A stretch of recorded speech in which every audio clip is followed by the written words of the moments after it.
26문 제가 질문을 읽고 여러분들이 답을 읽어주시면 되겠습니다. 제26문 나는 전능하사 천지를 만드신 하나님 아버지를 믿습니다. 이 말은 무엇을 믿는다는 뜻입니까?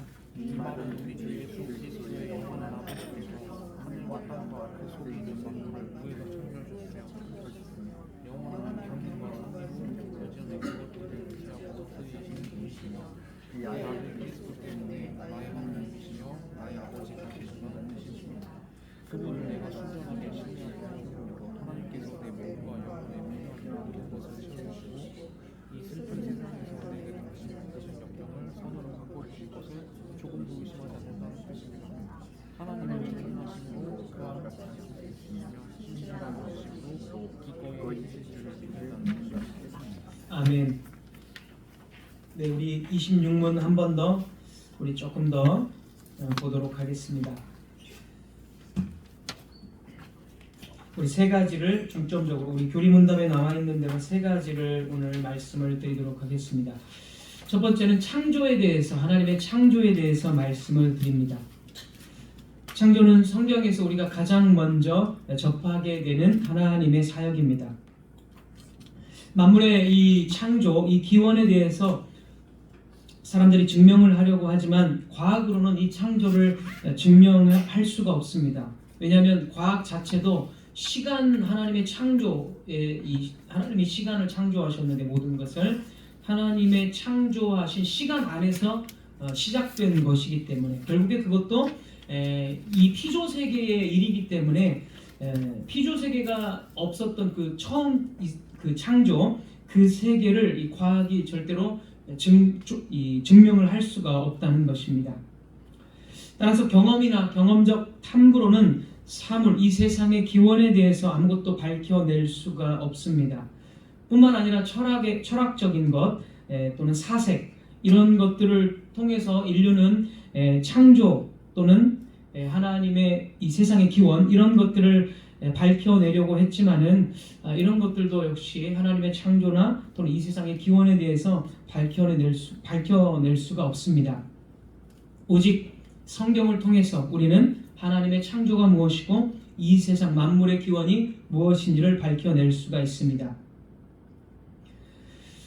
그래서 이 창조를 부인하는 그런 사상들 또는 창조를 이야기하는 것 같지만은 창조가 아닌 또 하나님을 부정하는 이러한 세상의 많은 이론들은 타락한 인간의 본성에서 나온 것이기 때문에 우리가 받아들일 수가 없습니다.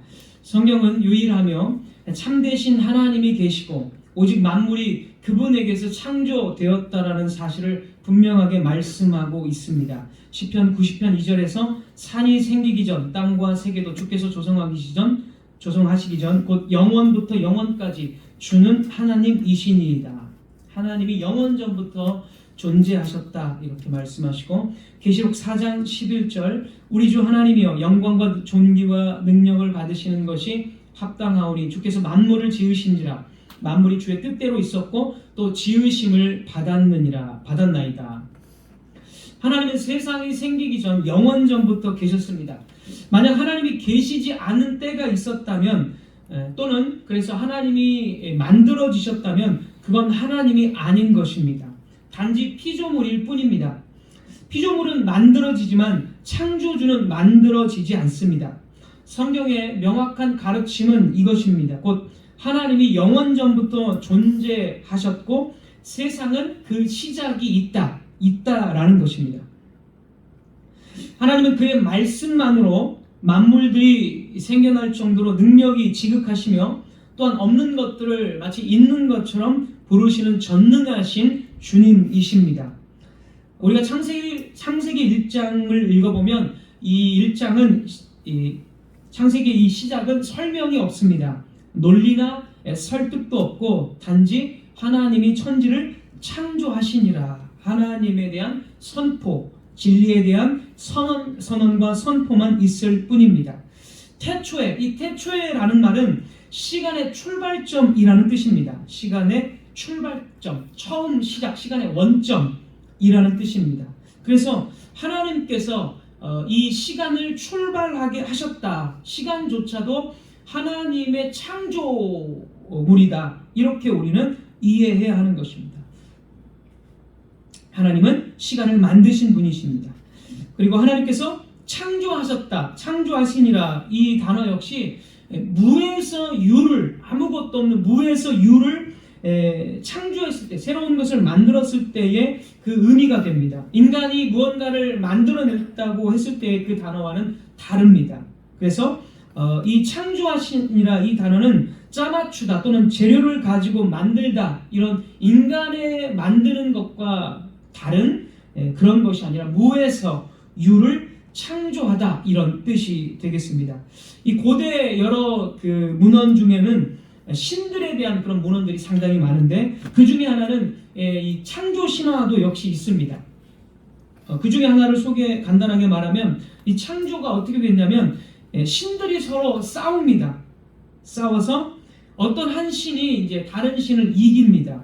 그리고 나서 그 이긴 신이 자기가 죽인 그 신을 반으로 잘라서 반은 펴서 하늘을 만들고, 그 반으로 나머지 땅을 만들고, 이런 식으로 조금 이상한 그런 창조 신화들이 여러 개 존재를 하고 있습니다.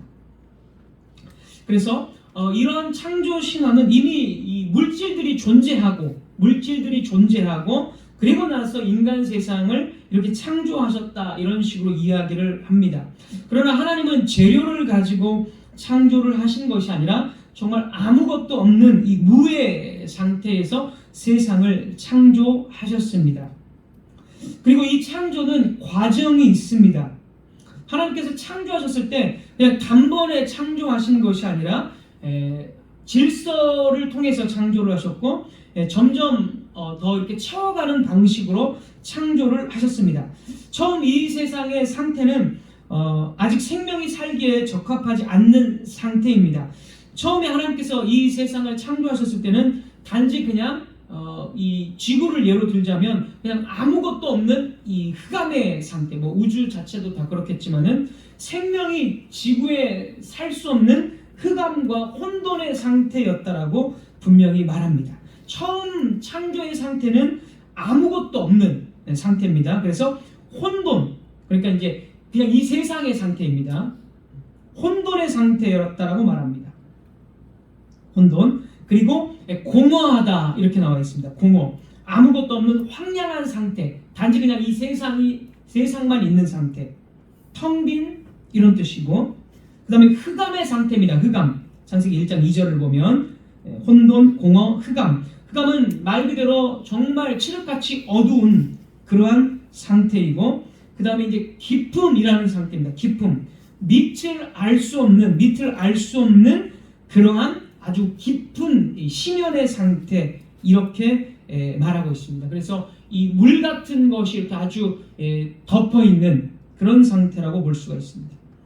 이처럼 처음 이런 세상의 상태는 혼돈과 공허, 흑암과 심연이 깊은 그런 상태임을 알 수가 있습니다. 이게 처음 원시 이 세상의 상태이고, 이런 상태에서 이제 하나님께서 창조를 이제 계속해서 창조를 수행해 나가시는데, 창세기 1장 2절을 보면 1장 3절인가요? 하나님의 영이 운행하시니라, 이렇게 말하고 있습니다. 하나님의 영이 운행하시니라. 자, 이 운행하신다라는 뜻은 우리가 익히 말씀드린 적이 있습니다. 원문에 보면 새가 자신의 새끼 위에 날개짓하다, 부드럽게 날다, 애정을 가지고 부드럽게 휘감다, 감싸다, 이런 뜻입니다. 하나님의 영이 지금 혼돈과 공허의 상태에 있는 원시 상태의 이 세상을 마치 자신의 날개로 새끼를 감싸듯이 애정을 가지고, 이 세상에 대해서 애정을 가지고 감싸고 있다는 것입니다. 그리고 나서 이제 하나님의 말씀이 있게 됩니다. 빛이 있으라. 이 빛이 있으라 말씀이 있자 흑암이 물러갑니다. 또 물은 한 곳으로 모이고 땅과 경계를 이루라. 그러자 이 세상을 뒤범벅했던 물이 땅과 분리가 됩니다. 그러니까 이제 혼돈의 상태가 모두 경계를 이루고 제자리를, 질서 있게 제자리를 찾아간다는 것입니다. 하나님께서는 하늘을 펴시고 해와 달과 별들을 만드시고 땅의 식물과 나무들과 동물들을 종류대로 다 만드십니다. 그리고 사람을 만드십니다. 공허한 상태, 즉 아무것도 없는 이 상태의 이 세상이 하나님의 말씀이 있자 아름다운 것들로 하나씩 하나씩 채워졌습니다. 그리고 나서 이제 하나님께서 평가를 내리십니다. 하나님이 보시기에 좋았더라. 하나님께서 이 세상을 보시며 또 인간을 보시며 보시기에 좋았더라 라는 이 평가는 정말 완벽하다는 뜻입니다. 완벽하다. 결점이 없는 아름다운 정말 완벽한 창조의 세계가 완성되었다라는 뜻입니다. 이 창조의 세계는 정말 아무런 하자가 없는 모든 것이 완벽한 그런 상태임을 나타내는 것입니다. 인간이 무언가를 만들었을 때 물론 완벽하다라고 말하지만 사실 그건 완벽한 것은 아니거든요. 그러나 이 창조의 하나님의 세상은 하나님의 애정이 들어있습니다. 아까 말씀드린 대로 성령님께서 애정을 가지고 부드럽게 감싸고 있다.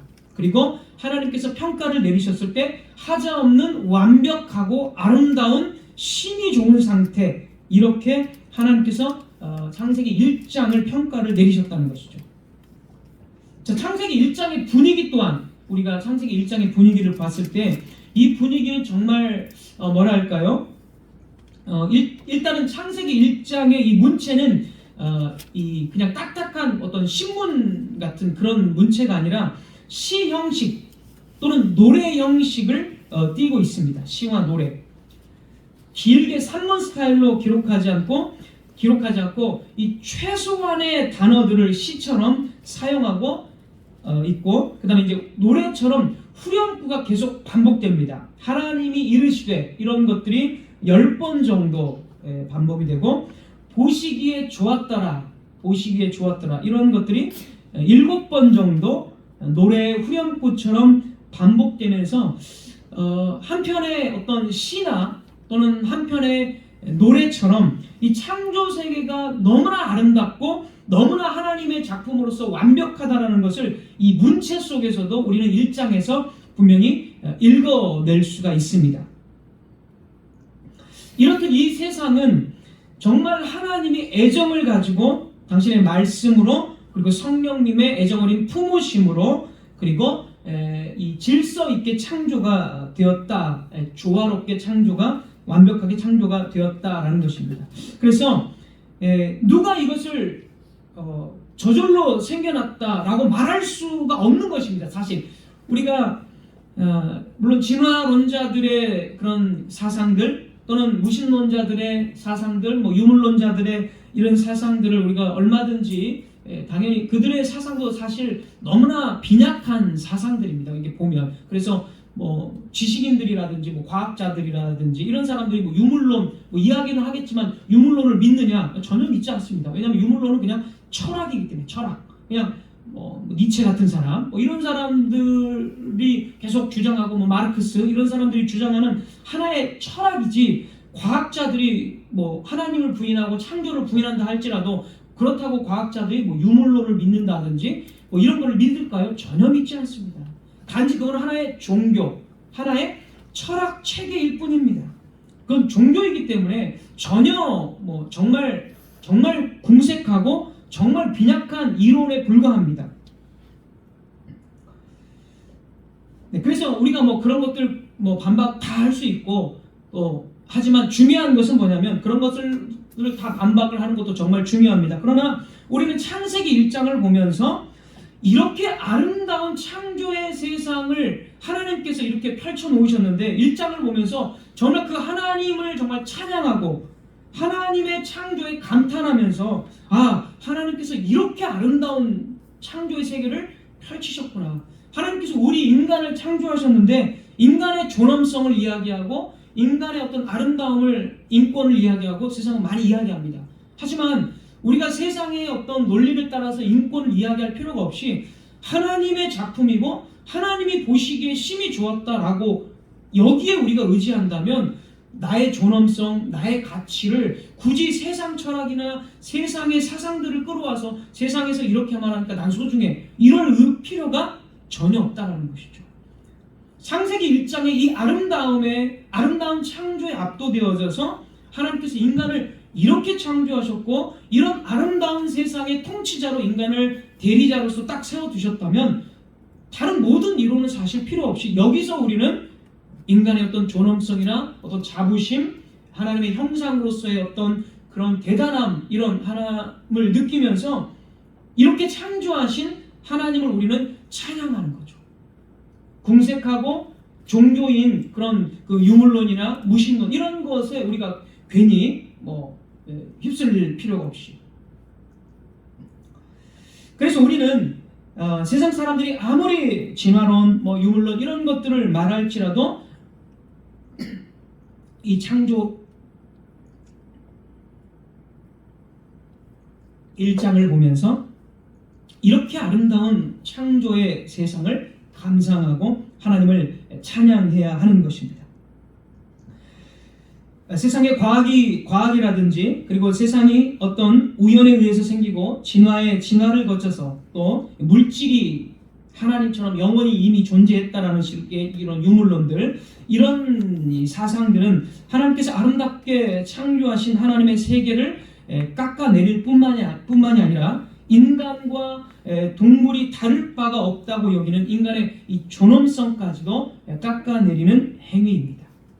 그래서 특별히 우리가 동물도 물론 정말 존중하고 우리가 가정에서도 동물을 이런 것들을 키우는데 물론 다 문화의 한 부분이고 우리가 동물들을 소중히 여기는 거 물론 맞습니다. 정말 맞고 동물들을 사랑하는 거 당연히 맞는 일입니다. 그러나 절대로 동물과 인간은 다른 존재입니다.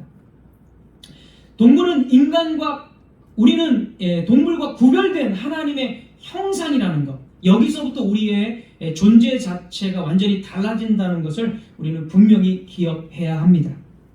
그래서 창조를 보면서 하나님께서 인간을 이런 고귀한 존재로 하나님의 형상으로 창조하셨다라는 것에 대해서 정말 자부심을 가지고 하나님을 정말 찬양하고, 특별히 이제 요즘에 이제 그런 진보주의자들이 정말 또 천주교 같은 데 보면요, 동물들을 또 예배에 참석시켜야 된다, 이런 진보주의자들이 이미 몇 년 전에 또 있습니다. 그래서 제가 또 이런 얘기를 또 원본에는 없는, 이 대본에는 여기에는 없는데 제가 갑자기 또 생각해서 말씀을 드리는 겁니다. 인간은 동물과 분명히 구별된 하나님의 형상입니다. 그래서 요즘에 그런 진보주의자들이 상당히 많습니다. 절대로 그럴 수가 없습니다. 네, 우리는 아름답고 위대한 하나님의 창조, 그리고 인간이 하나님의 형상이라는 사실에 정말 감사하고 하나님을 찬양해야 하고 하나님께 영광을 돌리며 순종해야 합니다. 우리는 이 창조를 통해서 이 세상의 시작이 어디서부터 시작됐는지, 우리 인간의 인생이 어디로부터 왔는지를 알 수가 있습니다. 창조를 믿지 못하는 세상 사람들은 이에 대한 이 대답을 하지 못합니다. 인생이 어디로 왔는가? 당신이 어디를 향해서, 무엇을 향해서 가는가?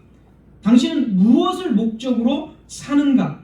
이런 것에 대한 대답이 없습니다. 물론 그들은 성공을 위해서 엉뚱한 것을 물론 쫓고는 있지만 대부분의 사람들에게 물어보면, 특별히 청소년들에게 물어보면 정말 95% 이상이 너 왜 사니? 그러면 아무도 모른다고 하죠. 너 무엇을 하면서 살래? 왜 태어났니? 그러면 정말 99% 이상이 아무도 모른다고 하죠. 요즘 청소년들은 특히 더. 왜 그렇습니까? 하나님의 창조를 모르면, 인간이 어디서부터 왔는지를 모르면 이것에 대한 대답을 할 수가 없습니다. 왜 사느냐라고 말하면 그냥 사는 것이다, 이렇게 말하는 겁니다.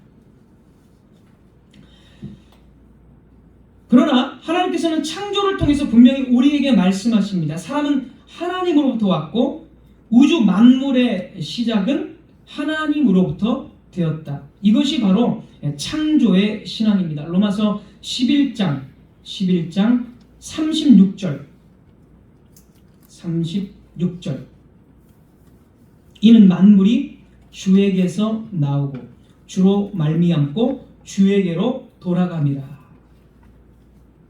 우리는 하나님께로부터 왔고 이 만물 역시 마찬가지고 우리는 하나님 때문에 살며 호흡하고 있고 주로 말미암아 우리는 주님 때문에 살고 그 다음에 주에게로 돌아간다. 우리는 결과적으로 하나님을 향해서 하나님을 목적으로 사는 존재다라고 로마서가 이렇게 증거를 해주고 있습니다. 창세기 1장도 당연히 그렇게 말을 하고 있고 로마서가 그렇게 정리를 해주고 있습니다.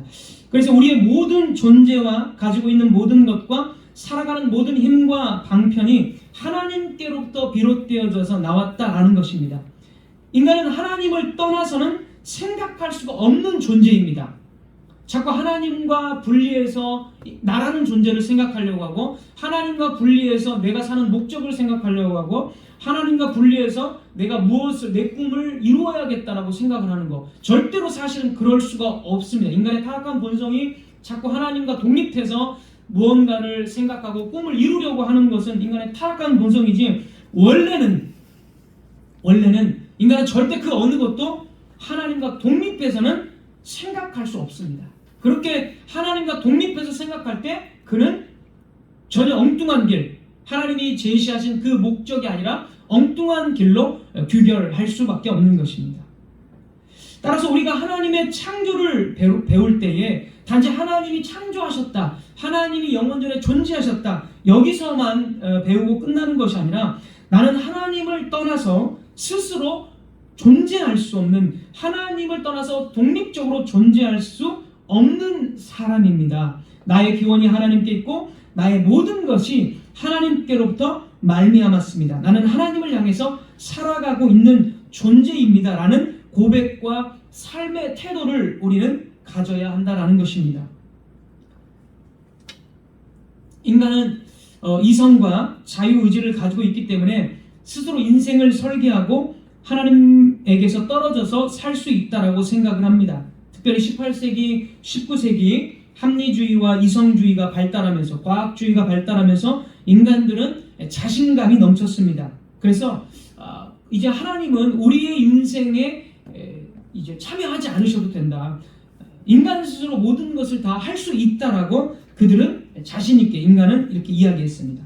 옛날에야 과학과 문명이 발달하지 않았기 때문에 하나님을 의존하고 또 하나님을 찾고 인간이 약하기 때문에 약한 사람이 하나님을 의지하는 것이다 이렇게 말하기 때문에 그러니까 과거에는 그렇게 했지 지금은 이렇게 과학과 문명이 발달하고 18세기 이때부터 막 발달하고 하면서 이성이 발달하면서 하나님은 가만히 계셔도 이 세상은 잘 굴러간다.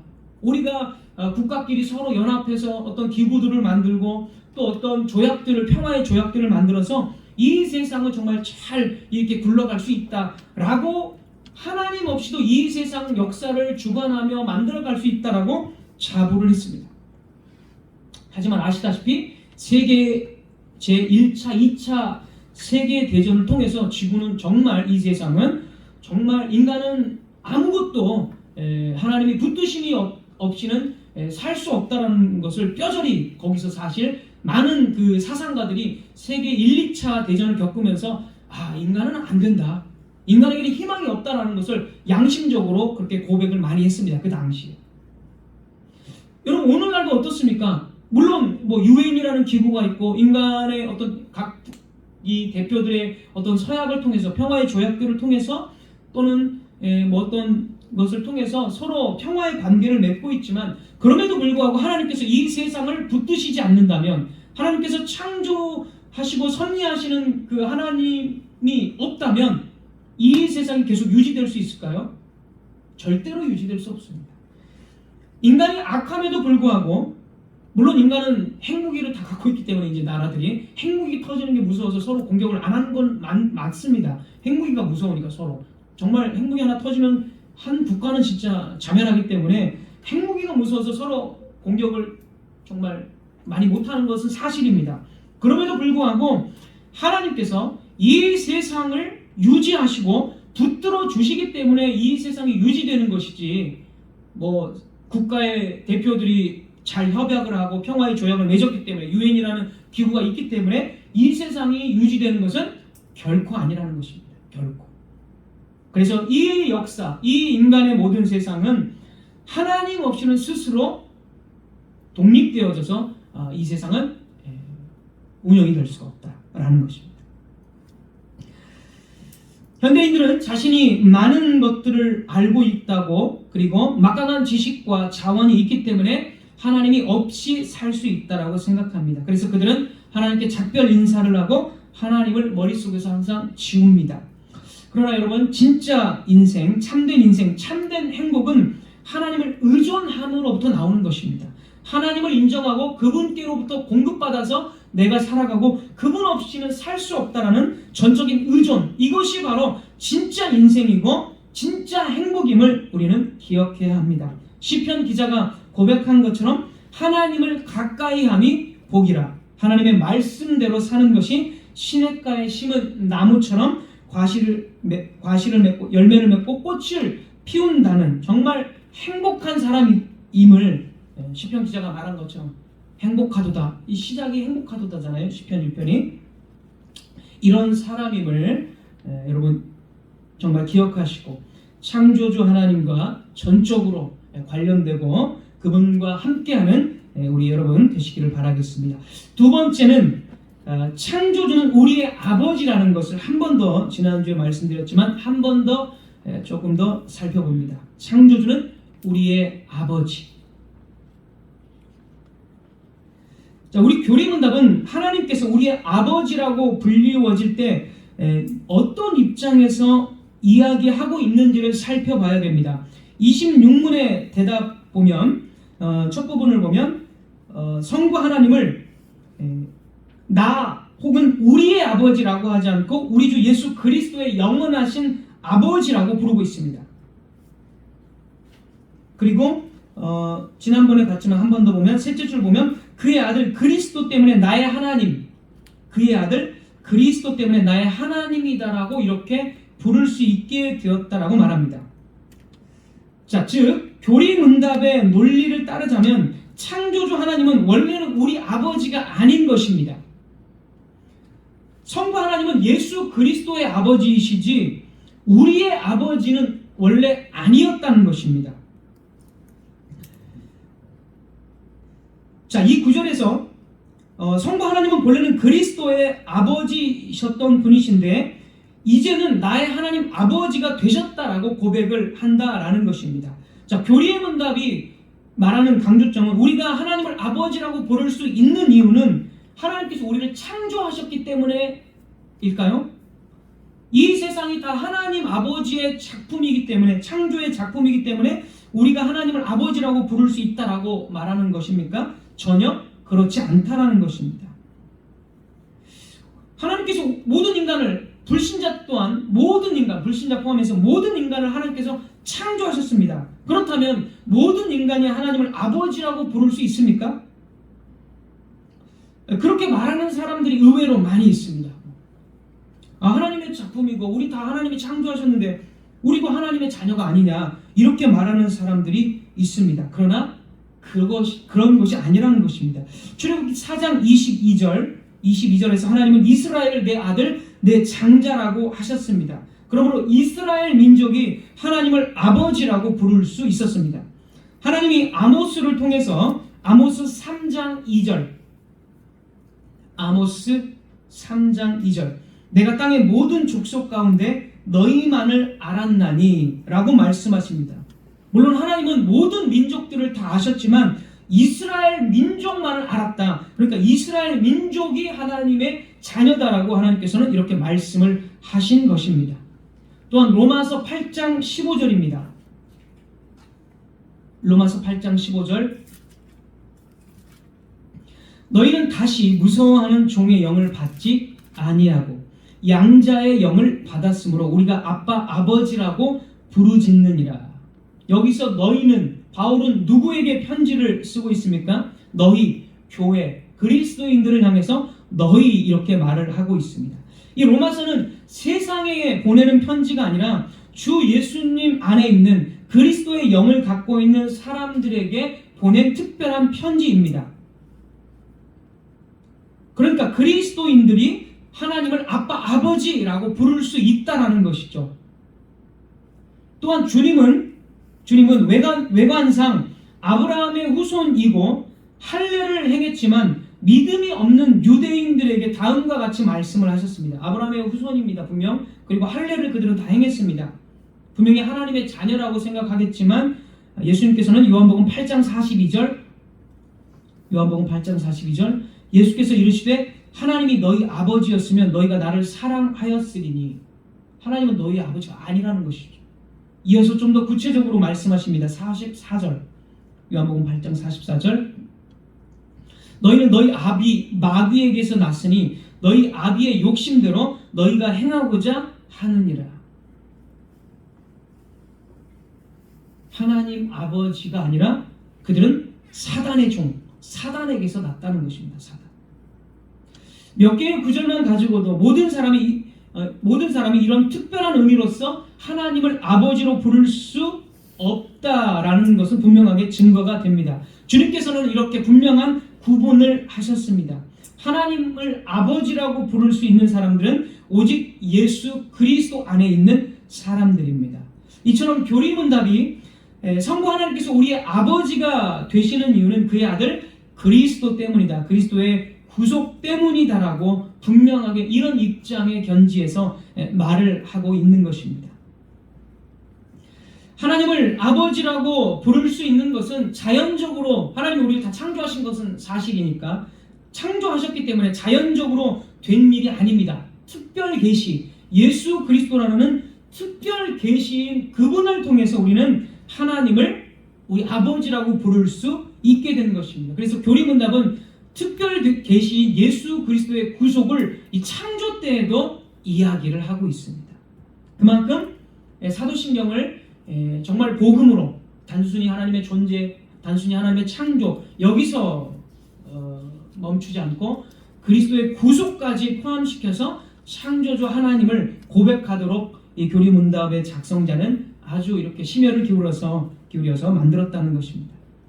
그리스도의 구속이 없다면 성부 하나님은 여전히 우리에게 진노하시는 하나님이십니다.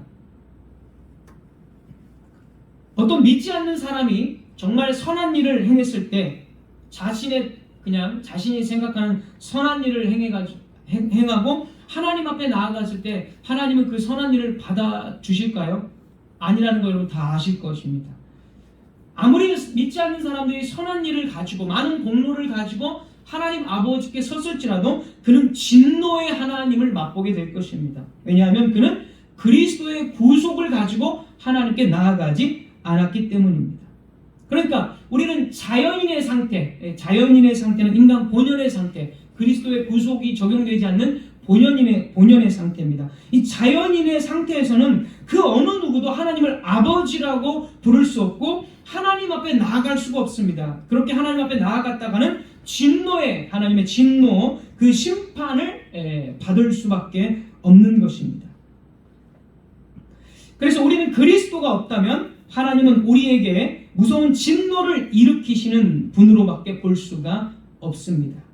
그리스도로 말미암지 않는다면 어떠한 인간도 결코 하나님 앞에 서지 못한다는 것입니다. 창세기 3장 에덴 동산에서 우리의 조상 아담과 하와가 하나님의 말씀을 불순종하며 범죄했습니다. 이때 하나님께서는 그의 불순종함에도 불구하고 약속을 주십니다. 창세기 3장 15절에 여자의 후손이 뱀의 머리를 상하게 할 것이다. 머리를 칠 것이다. 뱀을 패배시킬 것이다 라고 여자의 후손이라는 이 약속, 여자의 후손 언약을 주십니다. 어떻게 타락한 인간에게 하나님께서 여자의 후손, 사탄을 패배시키는 그런 언약을 줄 수 있습니까? 오직 예수 그리스도 때문입니다. 에베소서 1장 4절에 곧 창세전에 그리스도 안에서인데 창세전입니다. 창세전.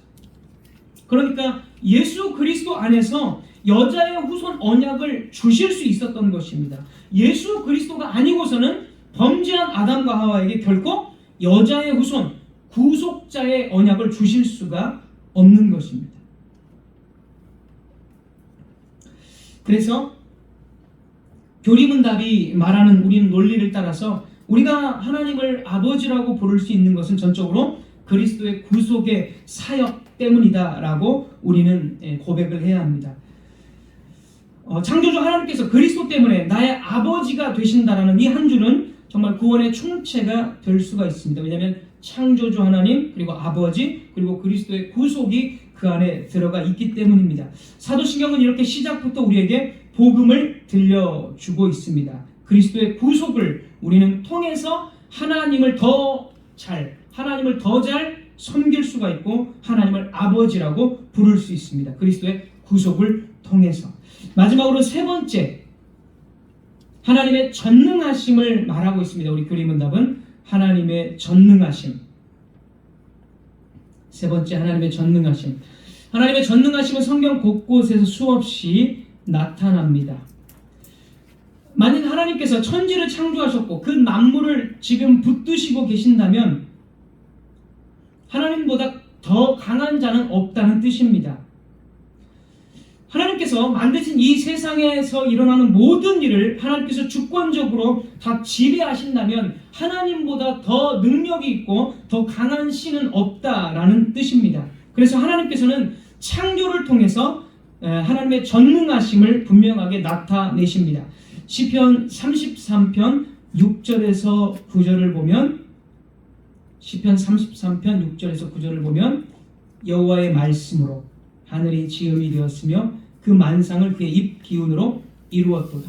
그가 바닷물을 모아 무더기같이 쌓으시며 깊은 물을 곳간에 두시도다. 온 땅은 여호와를 두려워하며 세상의 모든 거민들은 그를 경외할지어다. 그가 말씀하심에 이루어졌으며 명령하심에 견고히 섰도다. 시편 기자가 세계의 모든 거민들이 그를 경외할지어다 라고 말한 이 사실은 결코 놀라운 일이 아닙니다. 왜냐하면 하나님과 같은 전능하신 창조주는 없기 때문에 인간은 당연히 그렇게 해야 합니다. 이 하나님의 전능하심은 우리 교리문답을 따라가다 보면 우리 교리문답 보면은 이 전능하심으로 밑에서 네 번째 줄부터 한번 보겠습니다. 우리 교리문답 밑에서 네 번째 줄, 내 몸과 영혼에 필요한 모든 것을 채워주시고 이 슬픈 세상에서 내게 닥친 모든 역경을 손으로 바꿔주실 것을 조금도 의심하지 않는다는 뜻입니다. 하나님은 전능하심으로 그와 같이 하실 수 있으며 신실한 아버지이심으로 기꺼이 해주실 줄을 믿는다는 뜻입니다. 여기서 우리의 모든 것을 도우시고 보호하신다는 그 사실을 하나님의 전능성에 호소하고 있습니다. 하나님은 전능하심으로 그와 같이 다 하실 수 있다. 그러므로 이 하나님의 전능하심은 성도의 보호가 됩니다. 육신의 아버지는 자녀를 보호하고 싶어도 멀리 떨어져 있다면 보호를 할 수가 없고 때로는 보호하고 싶어도 능력이 안 돼서 도움을 줄 수가 없습니다. 그러나 하나님은 전능하시기 때문에 당신의 백성들에게 그 전능하심으로 모든 것을 다 감찰하시고 모든 것을 당신의 백성들의 유익으로 바꾸실 수 있는 분이십니다. 시편 121편 내가 산을 향하여 눈을 들리라 나의 도움이 어디서 올까? 이렇게 말을 하고 2절에서 나의 도움은 천지를 지으신 여호와에게서로다. 천지를 지으신 창조주 여호와가 바로 나의 도움이다 라고 고백을 하고 있습니다. 이어지는 계속 말씀은 여호와는 너를 지키시는 이시라.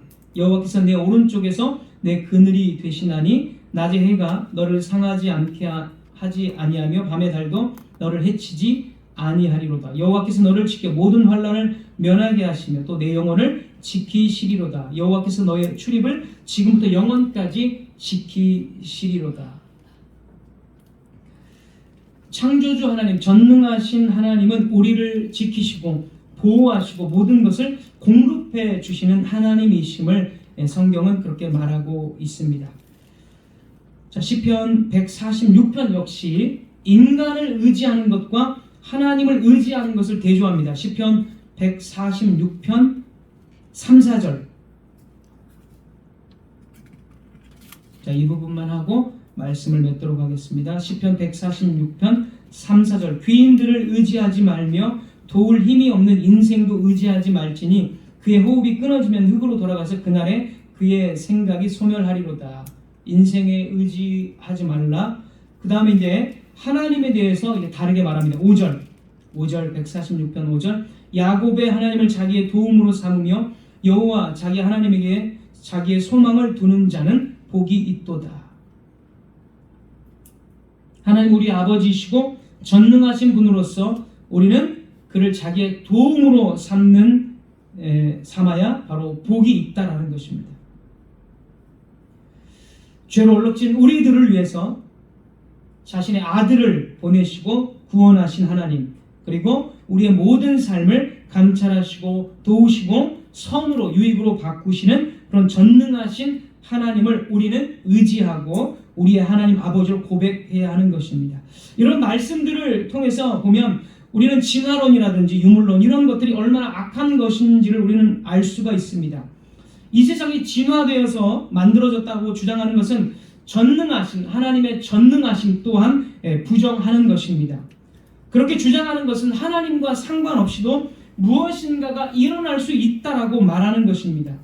그리고 그렇게 주장하는 것은 하나님이 최고가 아니라는 것을 뜻하는 것입니다. 그것은 이 세상 가운데 전적으로 하나님의 지배 아래 있지 않는 무언가가 있다라고 말하는 것이 됩니다. 그러나 만약 그들의 말처럼 하나님이 최고가 아니라면, 그래서 만약 이 세상 속에 무엇인가 하나님의 지배를 받지 않는 것이 있다면 그때 하나님은 전능하신 분이 될 수 없고 하나님은 만물을 다스리지 않을 것입니다. 그때 하나님은 우리의 아버지이시고 우리를 기꺼이 보호하려고 할지라도 하나님은 전능하시지가 않기 때문에 그런 능력이 없는 하찮은 신에 불과할 것입니다. 하나님은 우리에게 약속하신 수많은 약속들을 실행에 옮길 수가 없을 것입니다. 이것이 바로 이 진화론의 또는 세상 이론의 악함입니다. 하나님을 작게 만들어서 하나님의 자녀들에게서 위로를 빼앗아 가는 것입니다. 우리는 오늘 이런 주장에 반대해서 창세기 1장의 말씀을 분명히 붙들어야 합니다. 성경이 증거하는 이 말씀들을 붙들어야 합니다. 우리가 눈으로 보는 것은 하나님이 명하시는 순간 만들어진 하나님의 세상이요 우리 아버지의 세상입니다. 하나님께서는 또한 이 세상을 자신의 능력의 말씀으로 붙들고 계십니다. 그러므로 세상은 하나님의 전능하신 능력과 그의 신성을 반드시 찬양해야 하는 것입니다. 우리가 이 아버지 하나님의 세상, 하나님이 창조하시고 하나님께서 통치하시는 이 세상을 분명하게 믿고 고백한다면 우리는 많은 위로를 받으면서 세상을 살아갈 수 있을 것입니다. 그 아버지는 전능하셔서 날마다 우리를 돌보시고 우리의 필요를 공급해 주실 수 있는 분이십니다. 말씀을 맺도록 하겠습니다. 사람은 모든 면에서 제약성을 가지고 있습니다. 생명도 일시적이고 지식도 한정되어 있습니다. 그러나 전능하신 우리 아버지 하나님은 약속하신 것을 지키시고 능력으로 이 세상을 주관하시며 우리에게 모든 유익을, 이 모든 일들을 우리의 유익으로 바꾸어 주십니다. 창조의 주님 예수 그리스도의 아버지이시며 우리의 아버지이신 하나님을 더욱 고백하며 어린아이처럼 의지하는 저와 여러분들 되시기를 주님의 이름으로 부탁을 드립니다. 기도하겠습니다.